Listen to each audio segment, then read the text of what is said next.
Hey everybody, welcome to another edition of the Atheist Experience Live. I'm your host Matt Dillahunty, joining me this week Russell Glasser. Hey Matt, great to be here. We had some changes in co-hosts and shuffling around, and today's show is going to be considerably different than past shows. But this is a live public access show sponsored by the Atheist community of Austin. It's March 27th, 2011, and we stream this live over the internet. For more information about the show, you can go to atheist-experience.com. And for more information about the ACA, you can visit www.atheist-community.org, and there you'll find a frequently asked questions page, ways to contact us via email.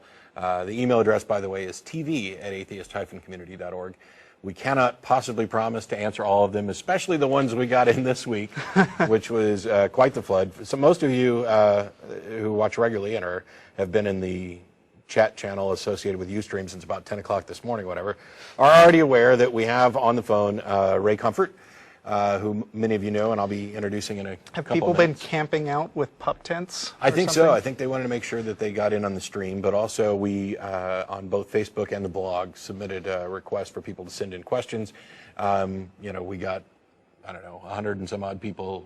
All told, could be close to 200. Yeah, it was a bunch of questions. Some were serious, some were not.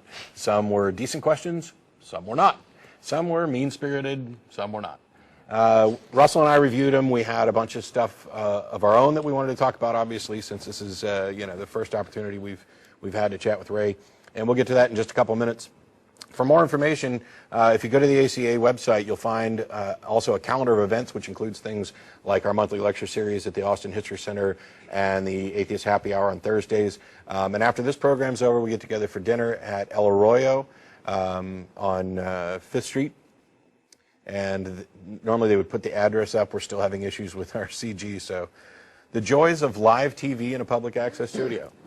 Our guest today, who I'm going to go ahead and introduce real quick, is Ray Comfort, who runs Living Waters Ministries, produces a television series in conjunction with Kirk Cameron called The Way of the Master. He's the author of many books, and he has a blog that is frequented by atheists and I suppose some Christians alike, maybe. And he's a popular street evangelist. Ray, welcome to the show. Thanks for having me on, Matt. It's great to be here. How are you?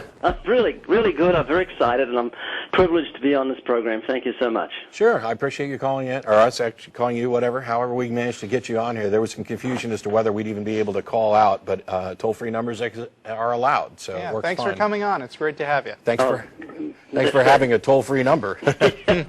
Nice to meet you too, Russell. So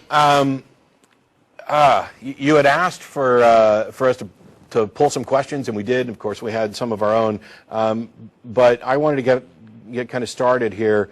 Obviously, we have different perspectives about reality. You have within your worldview, or maybe coloring your entire worldview, is this idea that a God exists, particularly the God as represented in the Bible, and I do not. Now, considering that we have a different view about this, what is the best method to resolve that, to come to some agreement about what is truth? Well, I don't know if you could put your finger on what is truth. I can, as a Christian, I can say I found absolute truth. Jesus said, I am the truth.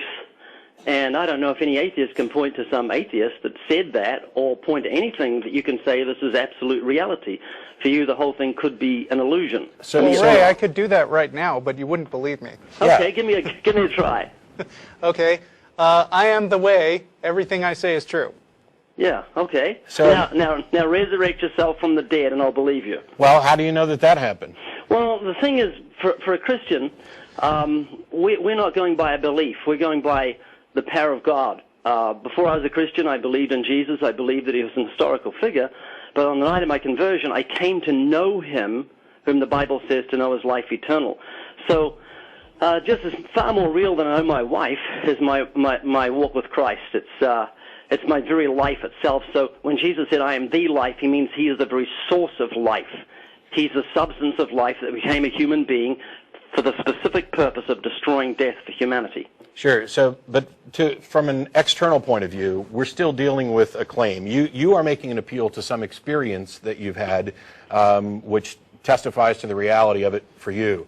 And what I'm asking is, absent that experience, how could anybody else possibly know? Could they be justified? Well, that's a good question. It's like if you didn't believe in electricity because you can't see it, hear it, touch it, taste, or smell it. Believe in what? Sorry? If you didn't believe in electricity. Oh. Because it's an invisible force. And I said, yeah, hey, take this fork, stick up this light socket, and you'll more than believe. You'll experience His power. And that's what happens when someone truly becomes a Christian. They move out of the realm of intellect into the realm of personal experience. They don't just believe, they know experientially about the power of God, and that's the power that God puts behind the gospel. Now, wait a minute. I want to back up a minute because you said that it would move out of the realm of intellect, but that makes it not a good analogy to electricity, like you just said, right? Because the realm of intellect is exactly how we know all the details of how electricity works. Yeah, but you don't experience it. There's a difference between an intellectual acknowledgement, electricity is real, and actually feeling its power through your body.